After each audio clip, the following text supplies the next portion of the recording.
Hey, so can we take blood from a deceased person and reuse it or transfuse it? The answer is no, we can't. This is a fantastic question. I love this question so much, and it came in from one of you viewers in the comments. And so let me tell you, I love this question because we're talking about decomposition, right? We're talking about lots of things that I talk about as a death doula: decomposition, advanced care planning. Do you want to be an organ donor? Do you even know what organ donation is? There's a lot of misinformation out there about organ donation, and it's part of my work to educate on what exactly happens during organ donation. So we're talking about, what do you want for yourself if you end up in a situation, and who's going to make that decision for you if you can't? We're talking about why it's important to fund scientific research in healthcare and death care. And we're also talking about blood bank shortages. So, can you take blood from a deceased person and transfuse it or reuse it? No, you can't. So first, let's talk about how blood is collected. So when you donate blood, we are relying on the pressurized cardiovascular system, right? Your heart is pumping and it creates pressure that pushes blood through your veins and arteries and veins, right? So it's pushing, it's pressurized. So dead people don't actually bleed because there's not in the way that you and I do while we're alive, because there's no pressure to the system. And the way we have to get blood out of the body is through a pressurized machine, embalming, an embalming machine if you're doing embalming. And that's where this question came from, the question about embalming. What do we do with the blood? Can it be reused after embalming? So it doesn't come out of the body if you cut yourself and it kind of flows out, dribbles out. If you cut yourself really bad, it spurts out, sprays out, right? That's because the system is pressurized. If your heart's not beating, the system's no longer pressurized. We need extra pressure from an embalming machine, sort of like a power washer for your cardiovascular system.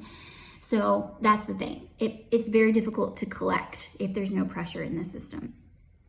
The other thing is that when you die and your heart stops pumping, you're talking about taking blood from a system that's not actually working. So when you're alive, your blood is being filtered as it passes through your kidneys and your liver. So all the toxin is being removed from your bloodstream if those organs are working well.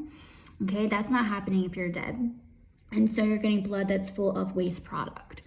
It's not oxygenated, it's not passing through your lungs. But most importantly, what happens is that when you die and blood stops moving, blood has to continuously move and circulate through your blood system to stay as whole blood. So it's not breaking down into its individual components. When you have a blood draw, depending on the type that you're doing, the tubes either have anticoagulants in it or coagulants in it. So for certain blood tests, we do want the blood to separate into its individual components or cells, and for some we don't. And so when you die and the blood stops moving around, it settles, right? Due to gravity, it settles. If you're laying flat, it's going to settle on your backside and more towards your lower extremities. As soon as your blood stops circulating and moving, it begins to clot and coagulate. So it becomes too thick. The platelets start to stick together, so you can't use it for that reason. The other thing that happens is decomposition sets in right away. So the blood cells themselves start to break down, the individual cells. So for example, as part of the decomp process, we'll use your red blood cells. They break down. The cell wall breaks open. It kind of like explodes, and the cells themselves release enzymes to help break themselves down. They're kind of self-destructing, right? And so you no longer have whole, complete cells that are actually able to do the job that they're doing, right? If you don't have a whole, complete red blood cell that's intact and in good shape, it's not going to do its job of transferring oxygen to your organs, right? So you can't use it in that way. The blood breaks down. We also have an increase in acidity, you become acidotic. There's just not enough time to test for pathogens, viruses, bacteria, bloodborne illnesses like HIV. Not enough time to test for that. The blood starts to go bad as soon as the heart stops beating.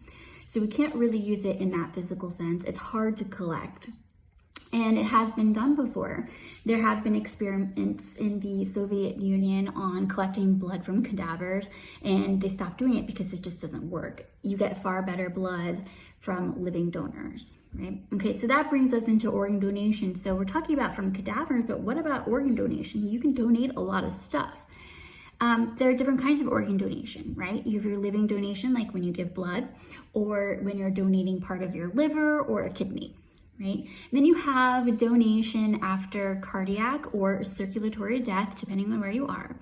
So that happens, organs are harvested after your heart stops beating, right? That can be useful if someone's in a condition where their brain is still alive, technically, but they're not going to recover. And so after we remove from life support, once the heart stops beating, then organs can be harvested. This is becoming more popular, but it's the least popular of the two options of what you think of for organ donation when someone dies. It's just because it's harder to keep the organs viable if there's no blood circulating, right? And so that leads me into scientific research a little bit, right? If you want to be able to get to a point where this might be an option, we need to fund research and see if we can figure that out. I mean, certainly if we can add blood to the list of organ donation items, organ and tissue, that might help solve some blood issues as far as not having enough blood in the blood banks. But I'm all over the place here. So back to organ donation after cardiac or circulatory death. Same thing as a dead person or a cadaver, right? The blood is not circulating. So you have the same issues of all those things I was talking about. The only foreseeable way that it might work is if you're donating after brain death, because when you're donating after brain death, you're still on a ventilator. The blood is still circulating through your system to keep all the organs viable as they're being harvested. So technically, I guess you could take blood last, but you can't do it during the procedure because you need the blood to circulate throughout your system to keep the organs viable. And also you have to have a certain volume of blood to keep up blood pressure to be able to circulate it again, right? It's a pressurized system. So maybe, possibly in that way, but then you get into ethical issues, and I don't think it's not actually done. It's not a priority. Getting blood from a living donor, so much easier, good, much better in the quality as well. You have to also consider that when someone is under anesthesia for a while, or if you've been on a ventilator for a while and things aren't working quite right with your organ systems because of some sort of trauma, the quality of the blood is not great. Again, we're talking about having issues removing waste products and toxins from the bloodstream. So it's in there. So no, it's not a practice that's done. I can't foresee a future where it would be done, but you could argue that we could research it more. What else do we want to say about it? If it bothers you and you can donate blood, consider donating blood while you're alive. And then also in your advanced care directives, your advanced care planning, you could put a note in there, like if this becomes, if I'm in this situation where I am technically brain dead and on life support and I want to donate my organs, I'd also like to donate my blood if possible. And if it's possible at that time, then that could work. Okay, but if it bothers you that there's not enough blood and you feel like it's being wasted and could be utilized, then consider donating blood and save a life while you're alive, right? So is there anything else I wanted to talk about to really answer this question fully for you? I don't think so. I think that's about it. So I hope that helps answer your question. And please, anybody watching this, if you have further questions, please ask me. You can ask in the comments. I have my email address there if you want to keep it anonymous. I also have the community tab open in the YouTube, so you can ask there. And then I have a Facebook page. If you head over to the community tab, the link for the Facebook page is there as well. So follow me over there. I do post stuff that is not video content.